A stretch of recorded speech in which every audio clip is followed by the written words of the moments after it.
Kita beralih ke sepak bola tanah air, saudara. Menghadapi kompetisi Liga 1 musim 2024-2025, Persik Kediri memiliki 33 pemain dan 8 diantaranya pemain asing. Dengan komposisi pemain berkualitas, tim Macan Putih optimis bisa bersaing dan lebih berprestasi dibandingkan musim lalu. Perombakan pemain dilakukan manajemen Persik Kediri untuk menghadapi kompetisi Liga 1 musim 2024-2025.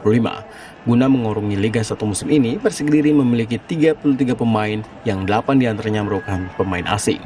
8 pemain asing yang direkrut diantaranya Ze Valente, Rohit Chan, kiper Leona Faccio, Ramiro Vergonzi, Osman Fane, Majid Osman, serta duet lini belakang Brandon Lucas dan Francisco Carneiro Kiko.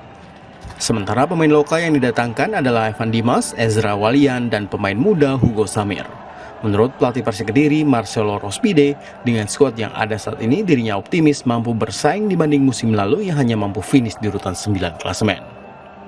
I really think that we had a very good group.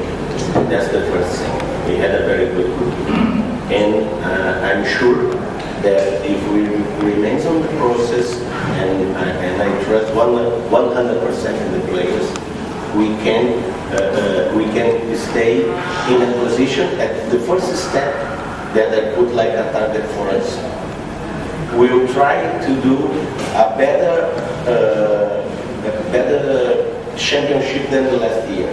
Then our first target is that better position for the last year.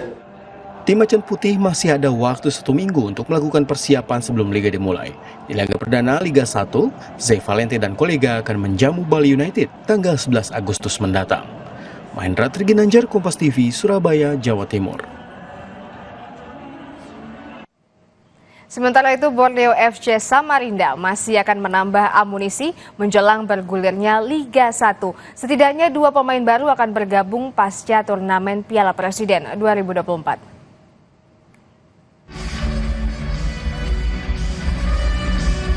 Borneo FC Samarinda baru saja menyelesaikan Piala Presiden 2024 dengan hasil kalah adu penalti melawan Arema FC.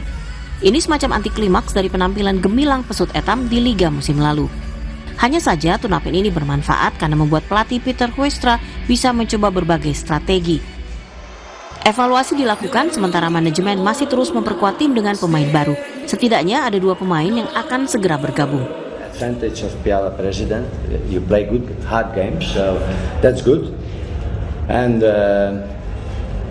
I'm quite satisfied. We have 2 more players to come, so we will only get stronger, I think. So that's a good thing to look forward to. And what I said already before, we're ready to play the Liga. Let it come. Let the games begin. Selain Liga 1, Borneo FC juga akan turun di Asian Club Championship menggantikan Persija. Turnamen akan berlangsung mulai Juli 2024 sampai Mei 2025. Di turnamen antar klub tingkat ASEAN, tentu tambahan amunisi sangat diperlukan agar pelatih memiliki sejumlah alternatif apabila harus melakukan rotasi. Widi Nugroho, Kompas TV, Solo, Jawa Tengah.